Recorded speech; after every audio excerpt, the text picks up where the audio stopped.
कैसा लगे आपको ठाकुर जी खुद आकर ये बोले कि मैं हूं बाके बिहारी, किसे ढूंढ रहे हो, मैं ही हूं कृष्ण कन्हैया।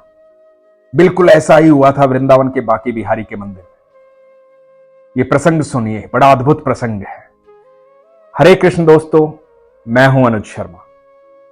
ये प्रसंग सुनाया है अविनाश चंद्र गोस्वामी जी ने। भगवान के एक अनन्य भक्त थे नानक चंद जी। नानक चंद जी 1980 से बाके बिहारी के मंदिर में आते थे। 1983 में अविनाश चंद्र गोस्वामी जी को मिले, उनकी मुलाकात हुई। उसके बाद अचानक से 1989 में मुलाकात हुई, 6 सालों बाद। जब 6 साल बाद मुलाकात हुई, वो भी अचानक से, अविनाश चंद्र गोस्वामी जी बताते हैं कि मैं ठाकुर जी की सेवा करके बाहर ही निकला था, किसी से बात कर रहा था, एक आवाज आई, जय हो बिहारी जी की। मैंने पीछे मुड़कर देखा और याद करने की कोशिश की, अरे ये तो नानक चंद जी हैं। तो नानक चंद जी बोले, कैसे हैं आप? तो गोस्वामी जी ने पूछा कि कहां थे इतने दिन, सालों बाद मिले हो, आजकल आते नहीं मंदिर। तो नानक चंद जी ने बताया कि मंदिर तो आता हूं, आपको बहुत ढूंढता हूं, पर आप मिलते कहां हैं, आप इतने व्यस्त हैं। तो गोस्वामी जी ने पूछा कहां रुके वो? तो नानक चंद जी ने बताया कि मैं छपरा की धर्मशाला में रुका हूं और कृपा करके आप पधारिए, थोड़ा सत्संग हो जाएगा। गोस्वामी जी बताते हैं कि वो इतना प्रेम भरा निवेदन था कि मुझे जाना पड़ा। रास्ते में बात हुई तो गोस्वामी जी नानक चंद जी को बोले कि बिहारी जी की कृपा कभी भी हो जाती है, किसी पर भी हो जाती है। अब देखो, कृपा की ही बात है, बिना कृपा के तो हम भी मुलाकात नहीं कर सकते। ठाकुर जी के ऐसे ऐसे भक्त आते हैं, किसी से भी मिल लेते हैं ठाकुर जी। तो गोस्वामी जी ये चर्चा कर ही रहे थे कि नानक चंद जी की आंखों में आंसू आ गए। गोस्वामी जी ने देखा, गोस्वामी जी बोले, क्या हो गया आपकी आंखों में अश्रु? लेकिन ये तो प्रेम भरे अश्रु हैं, क्या बात हुई? बिहारी जी के ज्यादा ही करीब चले गए हैं आप। तो नानक चंद जी बोले, हां। तो गोस्वामी जी ने पूछा कि अच्छा, ऐसा क्या हुआ? तो नानक चंद जी बोले कि बात सन 1984 की है। वृंदावन की परिक्रमा करने आया था, गोपाष्टमी का दिन था। सब लोग गैया पूजन कर रहे थे। ब्रिज के छोटे छोटे ग्वाले माथे पे चंदन लगाए, हाथ में लाठी लिए हुए घूम रहे थे। कोई पीतांबरी पहने हुए था, कोई मोर पंख लगाए हुए था। चारों तरफ त्योहार का माहौल था। वृंदावन में हमेशा ऐसा ही रहता है, लेकिन वो गोपाष्टमी का दिन था, इसलिए बहुत सारे बच्चे कन्हैया बनकर घूम रहे थे। उन्हीं में से एक बच्चा हमारे साथ परिक्रमा कर रहा था। सुबह सुबह परिक्रमा कर रहे थे हम लोग, तो एक बच्चा कभी आगे जाए कभी पीछे जाए, परिक्रमा कर रहा था। जब परिक्रमा पूरी हुई तो हम रमन रेती पर आकर बैठ गए, मैं और मेरी पत्नी कैलासी। भूख लगी थी, भोजन करने लगे। जब भोजन करने लगे तो देखा कि वो बच्चा जो है, जो आगे पीछे घूम रहा था, वो हमारी तरफ देख रहा है टकटकी लगाए हुए। एक बार मन में आया कि भोजन के लिए पूछूं, फिर संकोच किया कि अरे मैं क्या पूछूंगा, छोड़ो, ऐसे तो बहुत बच्चे हैं यहां। और मैंने भोजन किया।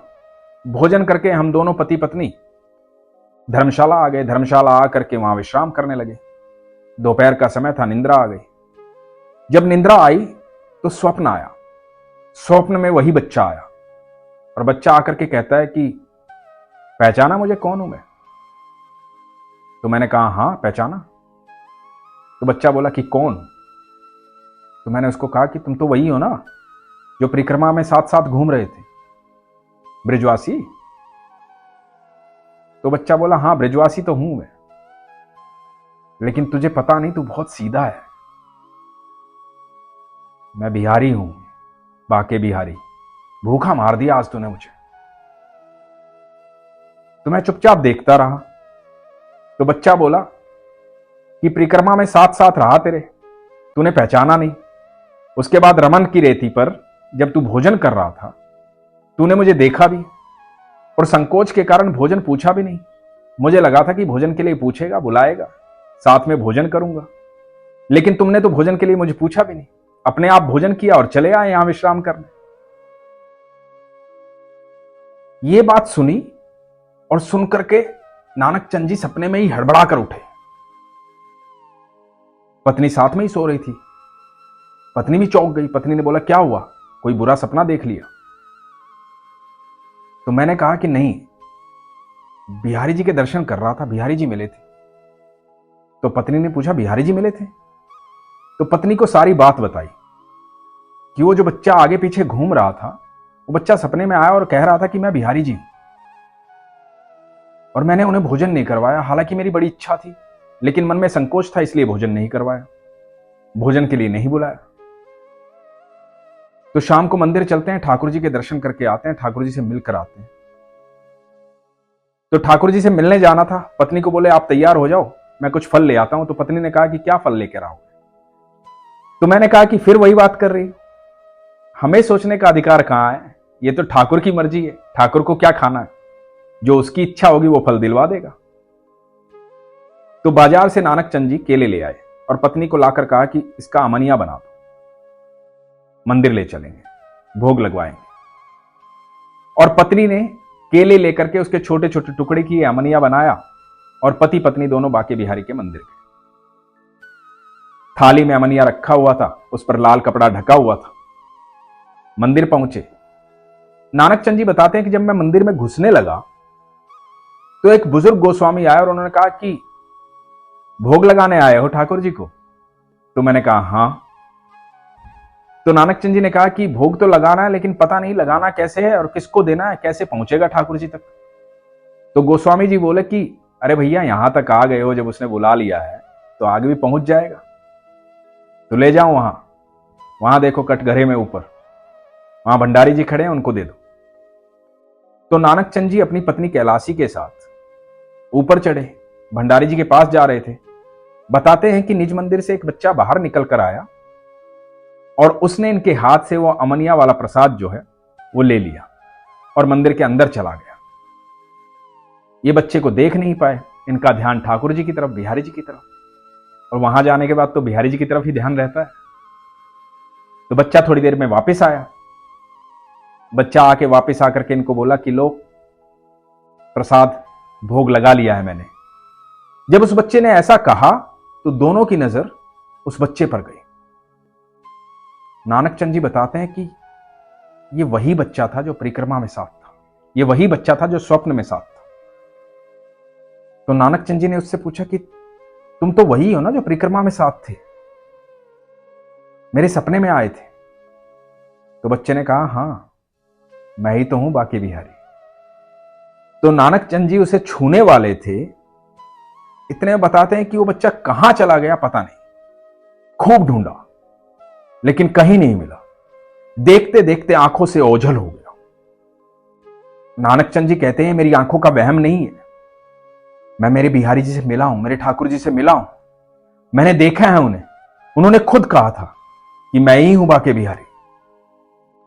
यह बड़ा अद्भुत अनुभव था। गोस्वामी जी ने कहा कि बिल्कुल संभव है, वो नटखट कन्हैया कहीं भी आ सकता है, वो सबसे प्यार करता है, वो ऐसे ही आता है, अपने भक्तों से मिलता है, भक्त उसे पहचान नहीं पाते, भक्तों के बीच में रहता है, लेकिन भक्तों को बाद में पता चलता है कि मेरे ठाकुर जी आए थे मिलने, मेरे बिहारी जी आए थे मिलने। वो अपने सच्चे भक्तों को अपना एहसास, अपनी अनुभूति हमेशा करवाता है। सच्चे भक्तों को जीवन में जरूर मिलता है, और जो जितना सच्चा होता है, सहज होता है, उसे उतनी ही सरलता से मिलता है, उतनी ही सहजता से मिलता है।